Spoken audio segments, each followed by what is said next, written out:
Hey listeners, if you like this podcast, check out our other show, The Dinner Table. Listen to archived content and in-depth interviews with insiders working with food on our website at www.fredopie.com.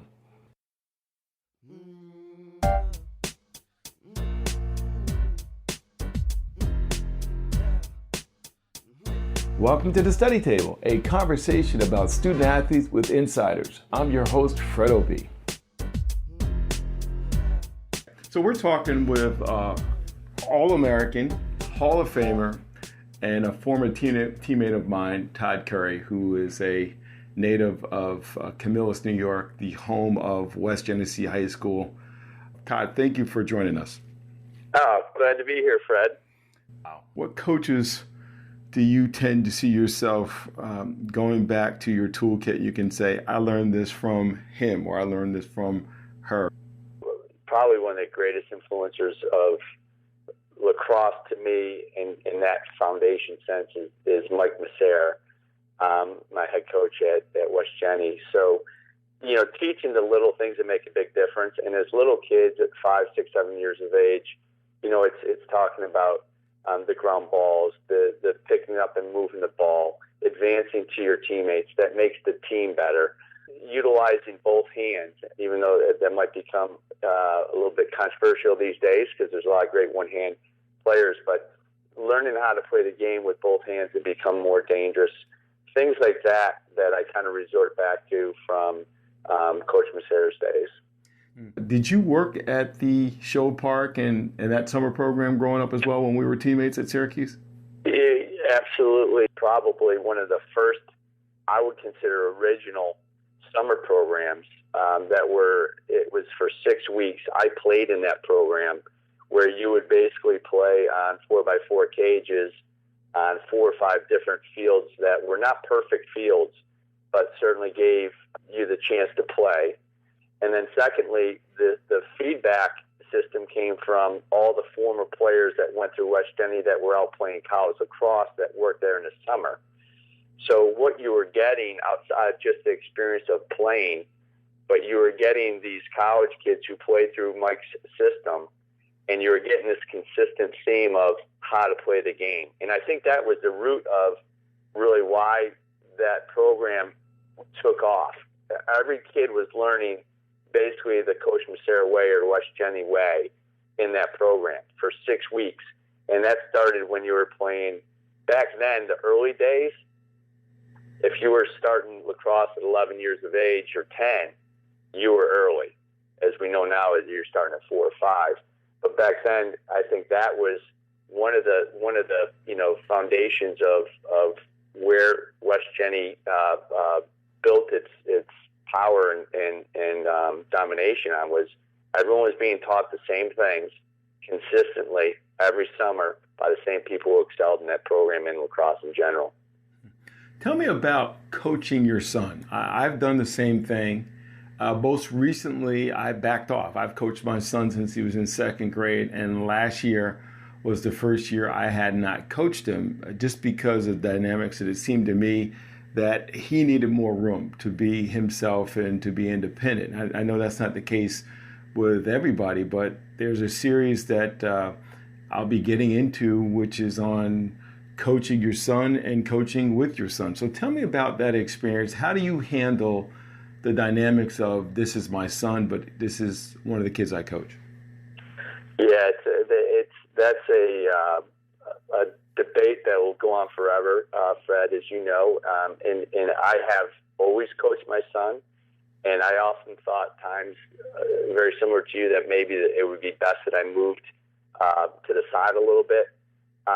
But that has not happened in terms of how I've coached from youth to now FCA club. The way I've handled it is certainly you have that love and respect for your son, and you don't want to make that the goal of life. And so every time you go to coach your son, in my eyes, it's like, okay, make sure that you're coaching the team and your son happens to be on that. And there's no different level of frustrations and or excitement about what he does on the field that's different than any other player that takes the field. And then, the second thing is to enjoy the, in time before practice, the rides home from practice. And it just gives you that element of time with your son that you might not have.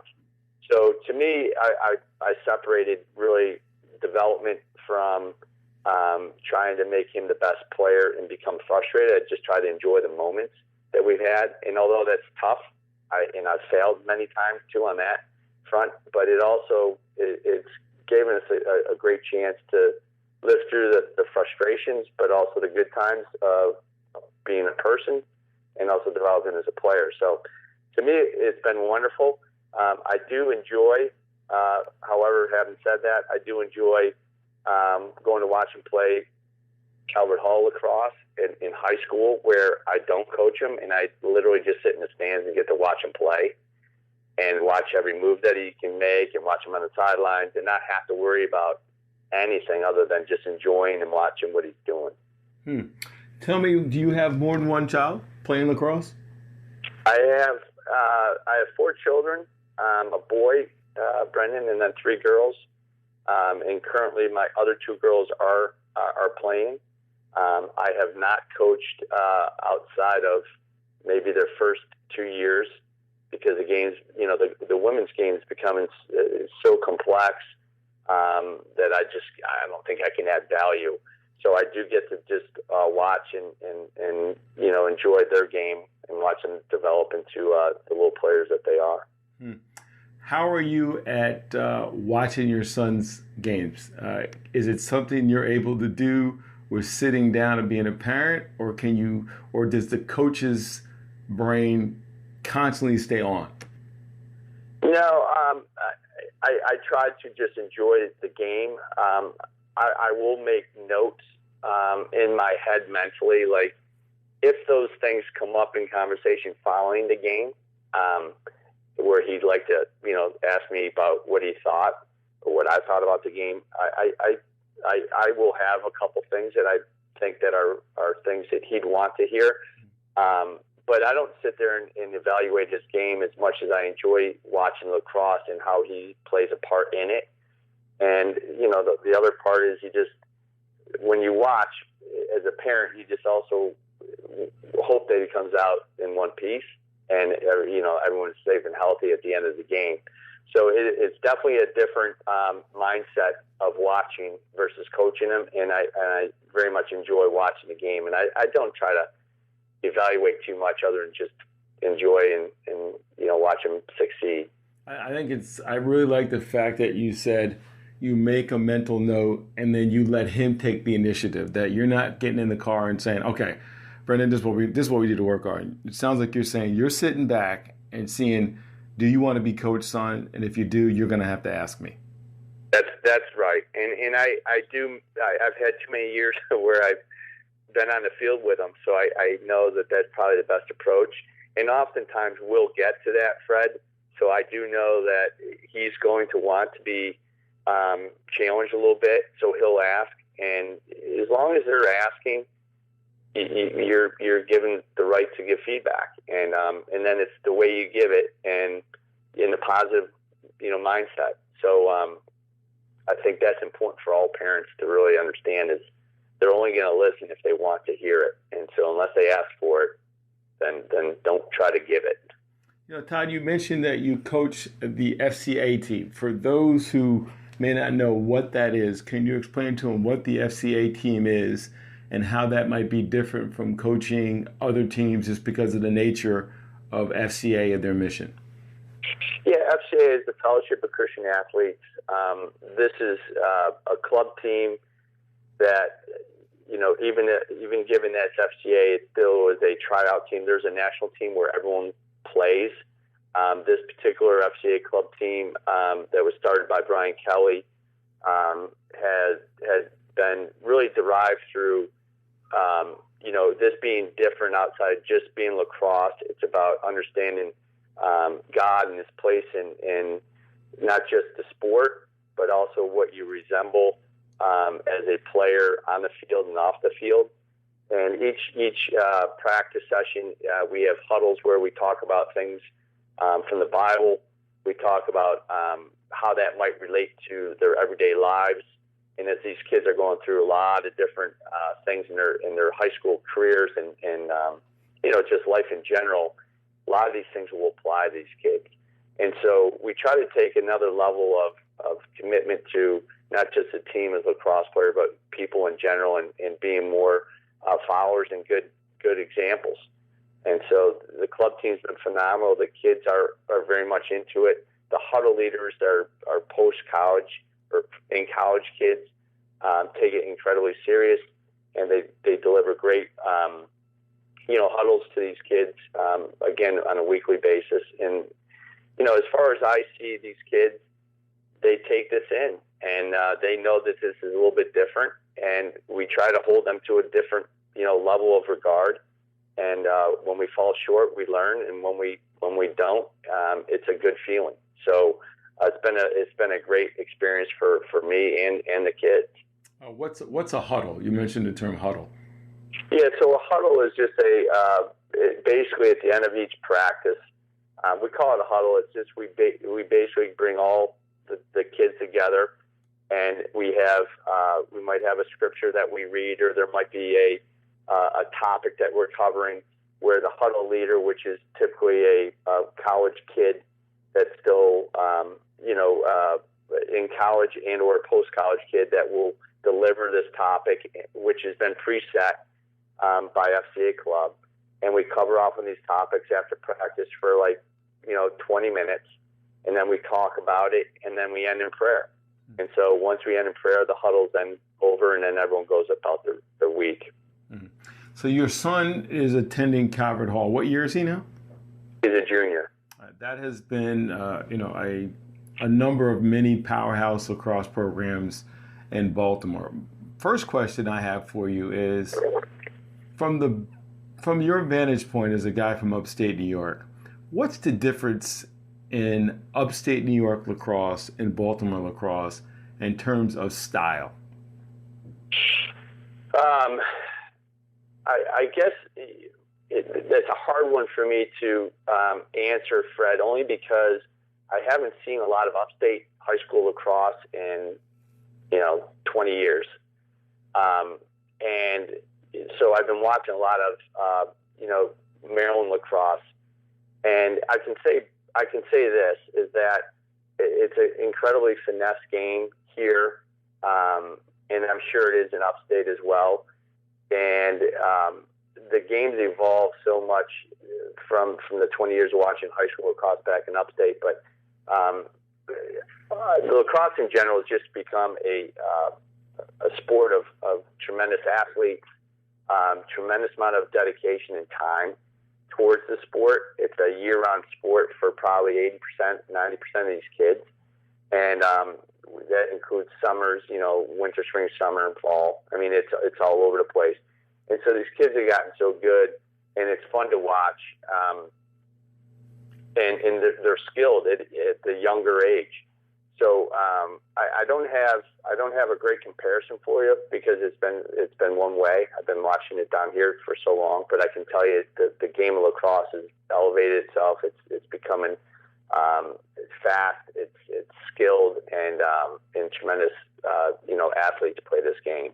So if you're at a tournament, you're coaching an FCA team at a high level showcase, can you tell the teams from New York versus the teams from Baltimore? And I'll give you an example. Many people said that the recipe for John Hopkins' successful lacrosse program is they had the greatest blend of the best of Long Island and the best of Baltimore. And people said that was something that you could see made a difference in their team. Taking that as an analogy, if I gave you the Pepsi Coke test and I said, okay, here's two teams, I'm not going to tell you where they're from, could you see them play and know the difference? I don't know. I really don't know, because I think because the game, back when you and I were playing, you would say that probably the upstate game was more physical than probably the South played. Mm-hmm. they were more finesse. I think with the way the game has propelled itself with all these athletes from all walking kinds, that it's really hard to discern one area from another, because all the athletes now, I feel, are not only finesse, but also very physical. The size difference has changed. The equipment has changed. The speed of the game has changed. The athletes have changed. So now I think it's hard line to say the difference between Maryland and Upstate was once fest versus physicality, and now I just think it's a combination and a blend and a blur between both areas. And so I think it's harder now to say one brand of lacrosse is different than the other. They both are up and down the field. We always used to say when you played North Carolina and you had a Syracuse North Carolina game, you're going to have 120 shots a game. And you play against Hopkins and Syracuse, you might have 70 games. It's more controlled. Okay. Nowadays, it's I think the game is so even. You're seeing 70 shots. It's back to 70 shots, but the game's still fast. It's skilled. It's just the ball moves. We'll be right back. For more interviews and related content, you can find us on iTunes, Stitcher, and other podcast distributors. Also, check out our website at www.fredopie.com. Ask questions on Facebook at Frederick Douglass Opie and on Twitter at Dr. Fred D. Opie.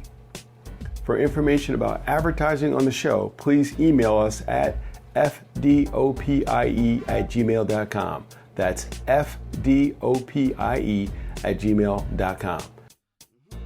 If you're enjoying the episode, check out Fred's interview with NFL kicker Matt Stover. It's on the Study Table show page.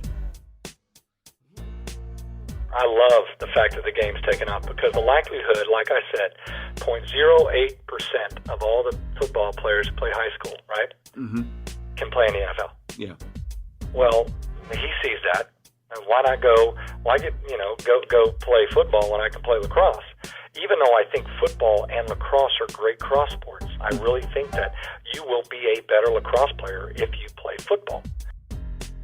Now back to the show.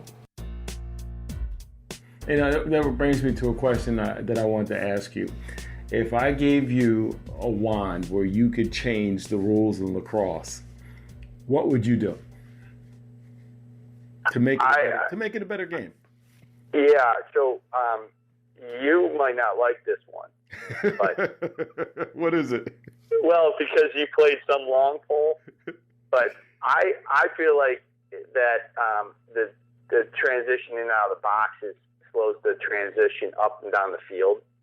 And so I would love to say that you would keep the game to 3 long poles, and you run midfielders up and down the field, and you start playing defense again. I think that would help the speed of the game and create more and more shots. I also like the idea of a shot clock. I just feel like, the kids are so good and so athletic. Why not trump or capitalize on that athleticism both ways? Defensively, you apply more pressure early. Offensively, you have to score earlier. And so I'd have a shot clock, and then I'd remove the long poles from the midfield. What about the face-off? Would you require face-off? I mean, I tell people all the time, professional basketball in general used to be after every basket there was a jump ball, and they finally eliminated it. You just take the ball off at the end line. Why not do that in lacrosse? Yeah, I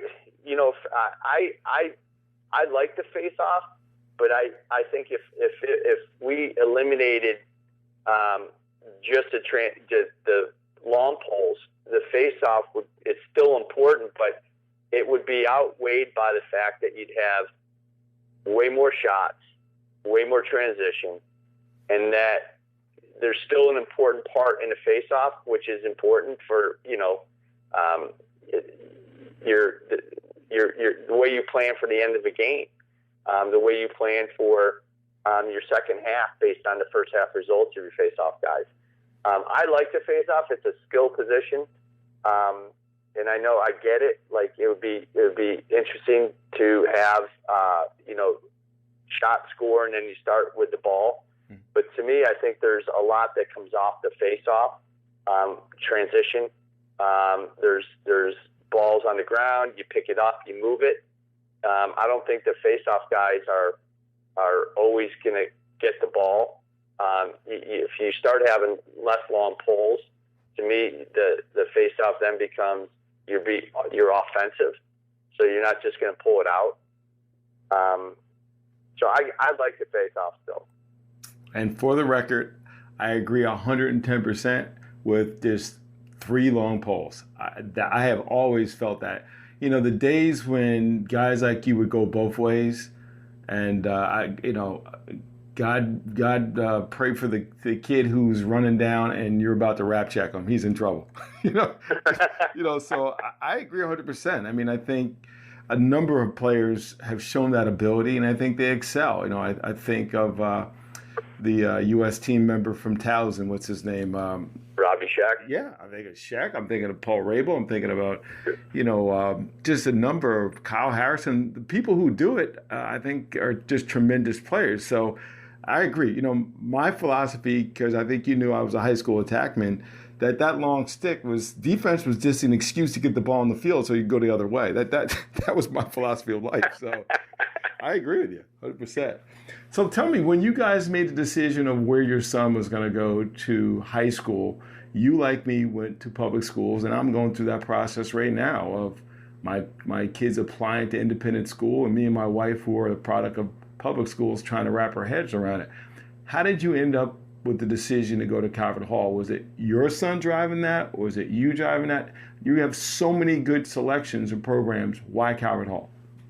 Yeah, so, in Maryland, Fred, it's like even Massachusetts or Connecticut, there's so many private schools, and this area is dominated by private schools, from McDonough to Loyola, St. Paul's, BL, or Gilman. You name them, St. Mary's.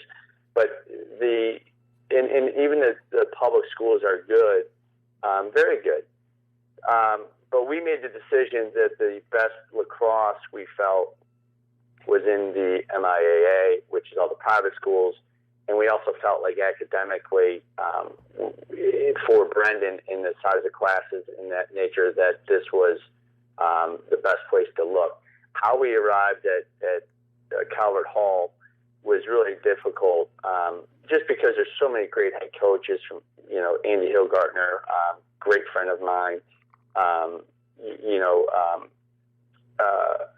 Rubior, who just changed and is now at Loyola. You have numerous coaches. So Calvert Hall, to us, we picked the school first, and we really found that the school had a very diverse student group. It was a bigger school, something that we wanted to get Brendan into because he was in a private school, K through 8, that was 12 kids in his class. So I knew the next step before we went to college was really to prep him to understand the differences of student body, the differences of going into a bigger school, how to navigate through all that stuff. And that felt really good to us. And so that next step academically and just environment-wise was probably the best fit. And then the lacrosse part, you just can't go wrong with Coach Kelly. Just a great guy, principal. From a history perspective, he's done a great job with the program. They've won a bunch of championships. I think he treats the men as people first and as players second. And he's surrounded himself with great talented assistant coaches that have been there for a while. So the program is intact. There's not a whole lot of transient personnel coming in and out. So the message and the theme and the program foundation is very consistent. And so with all those things, and my son just feeling very comfortable there, that made our decision very easy. Now, your son recently made his college commitment, and I wondered what role did you and your wife play in that decision? And also in his case, he made one decision and then he has since made a different decision. Tell us about that a little bit. Yeah, that was hard. These kids are in a position where, they got to make decisions, as you know, and you'll find out with your kids that you have to make decisions earlier than you once had to be committed and also get into these schools. So he committed to Penn, and he really loved Penn at the time. When he made his decision, the academic portion was great, and the coaching staff was just phenomenal. Coach Murphy and Stagnita, and they were just phenomenal in the recruiting aspects of it. So we committed to that school, and at the time, my son was, probably 5'8" and maybe 135 pounds, soaking wet. And so that year we committed, and then a year later, things changed physically for him. He's now 6 foot tall. He's 170 pounds. Wow. Plays different. And so as the story would go, it wasn't like we were out looking, nor were schools looking at him, given the fact that, verbal commits are pretty serious things. And so it came to a point where last fall, things played out real well for him, and there was some, interest on his side and in another school, Syracuse University, where, hey, do you want to come look at the school? And so my son, just through, me playing there, has always watched the Orange. Grew up having Coach Simmons come to the house, Roy III come to the house, Coach Rogers come to the house, just as friends. And so he's always had that in his background and understanding what Syracuse lacrosse was all about. So long story short, we did. We went and looked at the school. It was very unofficial. I showed him around. We showed him the facilities, showed him where I lived, where you lived. Just the whole thing, talked about the academics. And when it was all said and done, he looked at me on the way home and just said, "Dad, this is where I've always wanted to play. And if I have an opportunity to go there, this is where I'd want to go." And, as hard as it was to make a decision to decommit from a facility or from a great institution like Penn, I have to look at, the time that he made his decision to the time that he has a little bit more maturity and sense around him and his ability to make his decisions a year and a half later. I had to follow his love, and he had good rationale behind why he wanted to go there, not just lacrosse-wise, but academically. And it all made sense to me. So he took the onus and the ownership of it, and made those very difficult calls to Coach Murphy and the staff, and then also made the great call to Coach Desko to say he would love to play there. And the rest is history. So he made his Penn decision at what grade? He was, I think it was at the end of 9th. Wow. Or I'm sorry, it was at the beginning of 10th. Wow. Grade. Did he play varsity as a freshman at Calvert Hall? He did. Wow. And then he grew that much the next year. Yeah, he had a growth spurt that was, probably grew good 4 or 5 inches and put on probably 40 pounds. That's incredible. I'm glad I don't have your grocery bill. I can tell you how much it is. It's not good. So, Coach Desko, was he given a scholarship? Because I know in a lot of schools, even though you get to your sophomore year, sometimes those classes are already doled out, all the scholarship money, all those kind of things. Yeah, I think there was a tremendous, respect that we have for Syracuse and understanding the value of the school, the education, and then also the history I have with the school. That was the rich part of this acceptance, Fred, without going into whether he got money or not. I think that the greatest value for us was we knew exactly what he was getting into. We knew, I know the school he wants to get into academically in the business school. I know where it is. I've went through it. I know the coaching staff. I know he's in great hands day in, day out. And as you go through the school, 4 years, and you and I went through it, the liberties you get and the freedom you have at that school allows you to grow and develop as long as you are working within the system and in compliant. And I know that he'd love that, and I love it, given that I know he's going to be well taken care of. And that was the richest part of the decision on my part, to say, okay, this is okay to do what's unthinkable, from decommitting to accepting this new scholarship potential.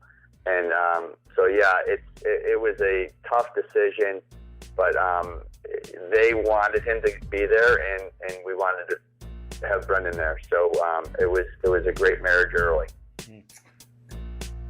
To check out our podcast archive, suggest show topics, and advertise on the show, and to book me as a guest and or speaker, visit our website, www.fredopie.com. That's www.fredopie.com.